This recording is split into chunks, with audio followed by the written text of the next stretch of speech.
The 919 Hybrid Evo shattered the Nürburgring's track record. The new GTS whoops the outgoing Turbo S. And even the current family hauler Cayenne GT is capable of embarrassing some pretty fast cars. Porsche has gotten way too fast. But if it wasn't for him almost going bankrupt back in the 90s and then turning out a couple of turds that until recently you all hated, none of this would have ever happened. So how did they become the king of the hill? Let's go. Now, you guys know that I'm a huge Porsche fan, and I'm sure that you are too if you're liking and subscribing to this video. But Porsche, well, it wasn't always mainstream.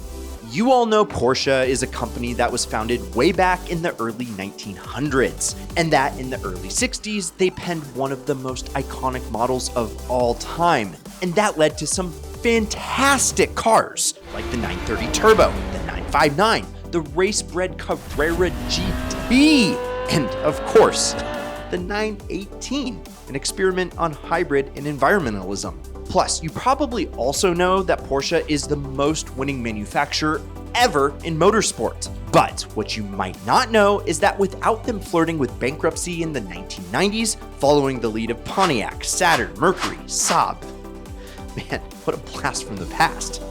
And if they hadn't turned to Toyota to help improve their production efficiency, Porsche as a brand, well, it wouldn't exist today. Now, let's get down and dirty. You really have to think the fried egg headlight cars, the Porsche 911, and the brand spanking new 986, if we're talking about 25 years ago. Designed as a slightly cost-cut continuation of Porsche's sports cars, these two were going to share almost the entire front clip, the same assembly line, and save huge amounts of time and money when it came to production. And those ideas, well, don't give Porsche all the credit because it was a Japanese consulting company who also turned Toyota into a production giant who gave Porsche the foundational tools and ideas that made the previous 993 911, love that car, into a masterclass in efficient production. Porsche simply applied what they had learned from the 993 process to their newest generation of sports car. And get this, it took half of the time to pump out a 996 and 986. And because they were water pumpers, well, I thought that was kind of funny. Efficiency was up, but costs to produce were down because for the first time, they were being more mass-produced. Sales shot up, more and more of the general public started to take notice of their cars, and while the water-cooled 996 is usually credited for this turnaround, it was actually the Boxster that did most of the heavy lifting. Here was a car that had a small displacement flat six with wonderful noises, chassis balance, and sexy good looks, but didn't charge the typical Porsche premium to park in your own garage. I mean, it still wasn't a cheap car when new, but this was Porsche's first entry-level sports car that would charge into the new millennium as the common people's option. And it hit the fucking Porsche crest bullseye, baby. The Boxster, alongside the 996, sold well enough not to just keep the lights on in Stuttgart, but also to fund the development of future projects that would maintain the upward trajectory of this now incredible brand. Projects like the Cayenne. Okay, to Porsche enthusiasts at the time, the Cayenne was the equivalent of an asteroid colliding with the Earth. This was one of the few brands left that had sporty car purity throughout its entire life cycle. Now, to build SUV? Sell out! But selling out was necessary, and it certainly didn't turn out as bad as the purists said it would. Because when the Cayenne hit the dealerships in 2002, it gave professionals with six-figure bank accounts the opportunity to drive something comfortable, classy, and capable on and off the road. But most importantly, it gave them the chance to own something with a Porsche crest on it. That paid dividends for the company. It was status, practicality, and style all rolled into one. Add in the fact that it genuinely drove pretty good and put the then sporty driving SUV king, aka the BMW X5, on notice, and just like that, Porsche was batting 2 for 2. And yet, another home run was just around the corner. Yes, that's right. That financial security I mentioned that came from the 996 and 986 was compounded by the meteoric success of the Cayenne. And now that Porsche had real development money, the race was on. Remember, Porsche was still aiming to be the best in the performance world. And now, this was the early Y2K. and we all thought the computers were going to stop working. At that time, Ferrari was rolling out the Enzo. Ford had the Ford GT, which was right around the corner. What a clever name. Oh, and the McLaren SLR was tearing up the streets. And hello, Bugatti was coming back once again with the Veyron. And like my high school baseball coach once said, big-time players make big-time plays. Big time. That'd be a really good name for a YouTube channel. Anyways, Porsche was a big-time player. Enter the Carrera GT, a full carbon fiber monocoque manual transmission supercar with a VN derived from a Le Mans race car prototype. And it sounded like this. It changed the way that we all look at design and development. It was so different from anything that we had ever seen from Porsche, but somehow it was just unmistakably Porsche. And despite its Grim Reaper reputation over the years, rest in peace, Paul Walker, it was incredibly important for Porsche at the time. It was one of the final analog supercars with virtually no assists, no automatic gearboxes, absolutely no gimmicks. But it was also important because Porsche purposefully built this car in the same factory as the Cayenne. Yes. Why? Well, from the general public's point of view, knowing that this factory could build one of the world's most impressive performance machines also builds the family SUV that you're going to drive your kids to school in, well, that's something special and unique. This kind of engineering motto is what sparked the creation of cars like the Cayenne S, the Turbo, and Turbo S. Rigs that could haul a family and haul freaking ass. The sporty versions of the Cayenne and eventually the Macan are vehicles that damn near recreated the sport SUV segment and pioneered this totally insane formula that nearly every major brand has now emulated. Yeah, like all of them. And since then, well, Porsche has pretty much done exactly what they do best, which is take their best products and incrementally improve them until they are light years ahead of everyone else. That's certainly the case with the 911. It's only gotten better from 997 all the way up through the current 992.2 cars. I mean, just think about it for a second. The 911 is so good as a driver's car that they haven't even had to change the design language almost at all. From the first one all the way to the new one. They are unmistakably the same shape, with the same proportions, and of course, with a flat 6 and a manual, except the new GTS. Let's not come with the manual. Get it while it lasts. But anywho, it's that consistency, that creativity, and of course, unmatched engineering that has turned Porsche into a cultural force as well. Woof, woof, woof. Singer, Gunther Works, Workshop 5001, and of course, RWP.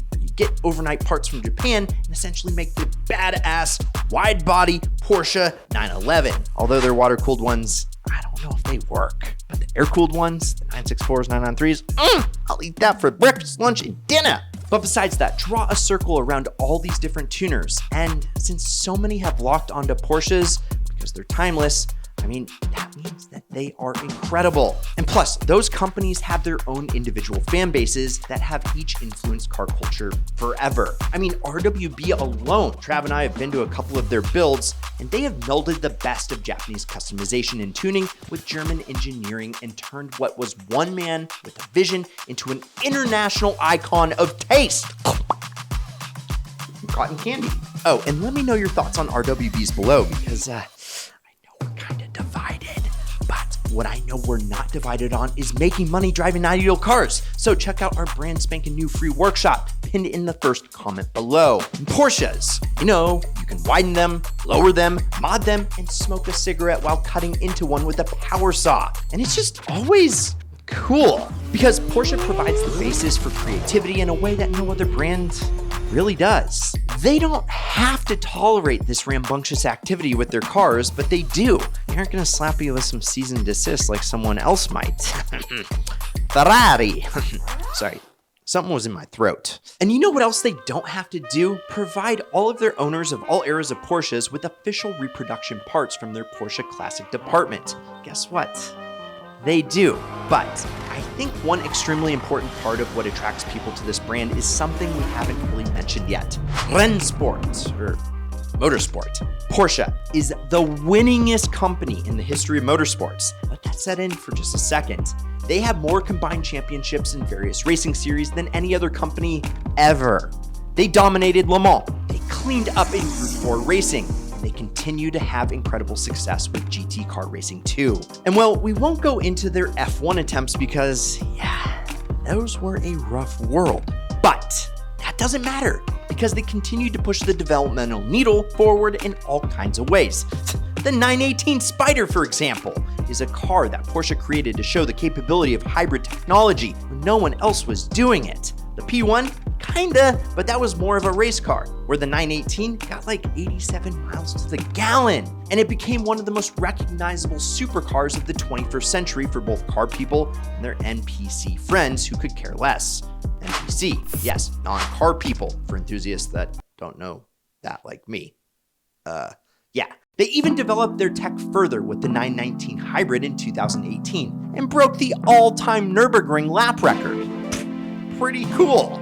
And Porsche proved once again the sheer potential of a tech-forward platform. The 919 tribute to it, onboard record lap, Porsche life. Yeah, but to put it simply, Porsche represents victory. They represent dedication to one's passion. And nowadays, everyone can have a piece of that pie. And it tastes so good. There is a reliable and fun Porsche for all budgets, all preferences, and all eras. You got 5K?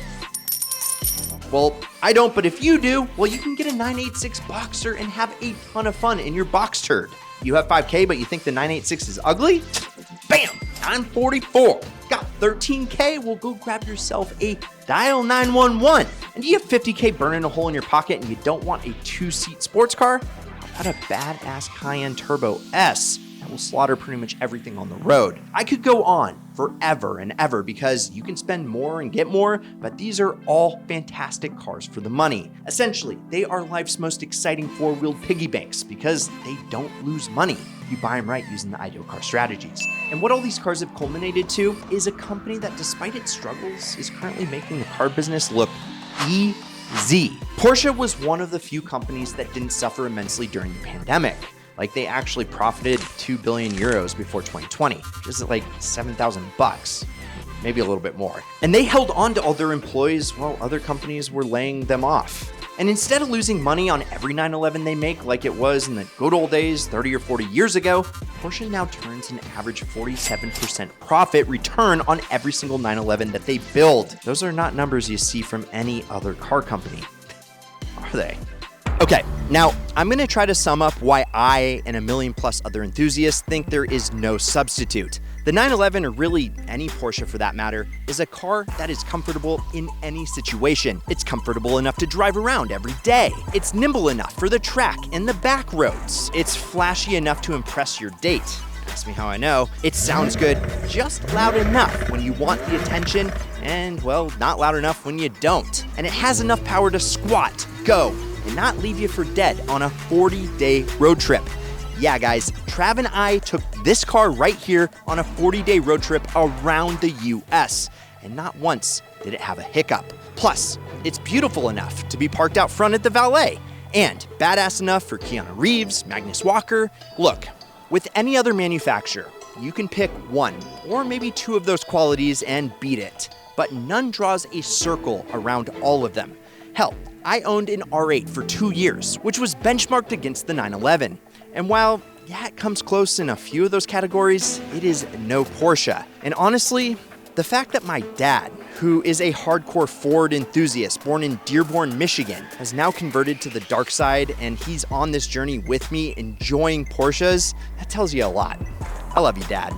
And I guess you either have or you haven't experienced one yet. But once you do, you will be hooked. Hence why I have had this one right here for 10 years of ownership. And I've done 3 major makeovers. Kind of stock, a wrap, and then, well, obviously this Safari right here. So guys, I want you to hit me with the feels, and I want you to share your favorite Porsche story down in the comments below. I've got a few, but I want to see what you guys love or hate about the brand, and if you've ever experienced one before. Also, if you enjoyed this video, like, subscribe, turn on that notification bell for more ideal content, and check out some of these ideal vids over here. I'm Brad, the Financial Cowboy. This is Ideal, and promise me one thing: keep living the ideal lifestyle.